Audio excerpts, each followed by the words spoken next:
কিছু কিছু জিনিস যেমন বলেও বোঝানো যায় না। আমার সাথে এগুলা কাম কি মানায়, দেখো কিভাবে আমার সাথে এগুলা দুর্নীতি চলেছে, বুঝতে তো পারছো কেমন হচ্ছে আমার। হ্যালো বন্ধুরা, কেমন আছে? আশা করছি অনেক ভালো আছেন। আপনাদের আমরা চলে আসলাম আর একটা ফাটাফাটি মিনি ব্লগ নিয়ে। আজকে আমরা যাচ্ছি ধান মেলা করতে, কেন কি ওই আমাদের ধানগুলো আজকে মেলা করে রোদে দিতে হবে, বুঝতে পারছো, তার জন্য যাচ্ছি। প্রথমে তিরপলটা টেনে নিচ্ছি, দেখতে তো পাচ্ছ। नहीं नहीं नहीं नहीं सारुण के यहाँ कुछ तो गड़बड़ है, जरूर कोई ना कोई তারপরে নেট জালটা তো বেড়ে গেল, দেখতে তো পাচ্ছ, নেট জালটাও টেনে নিচ্ছি, দেখতে কোন ধানগুলোকে মেলে দিতে হবে, দেখতে পারবে কিভাবে মেলি আমি। এটা দেখো ভিডিওটা পুরোটাই, তাহলে দেখতে পারবে। ওই লাগাচ্ছি একদম বরবর বরবর করে একদম দিয়ে দিলাম মেলে মেলায়। मजाक है। পাঁদেও একটু করে দিয়ে দিলাম, কেন কি পাঁদে সমান করে নিচ্ছি চারিদিকটা, বুঝতে পারছো, কেন কি সমান না করলে হয় না এটা। চারিপাশটাতে কতটা ধান দেখাচ্ছি দেখো।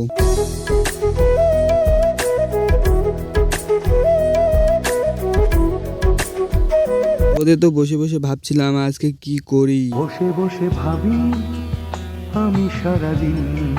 পরে মনে পড়লো আমার 5 স্টার হোটেলটা তো নোংরা হয়ে আছে। চলে আসলাম বাড়িতে ওটা ঠিক করার জন্য, কেন কি আমার 5 স্টার হোটেলটা তো 5 স্টার হোটেলে এখানে একটু বিমলের পিপ পড়ে আছে, দেখছি কেন কি এটা কে ফেলছে আমি তো বুঝতে পারছি না।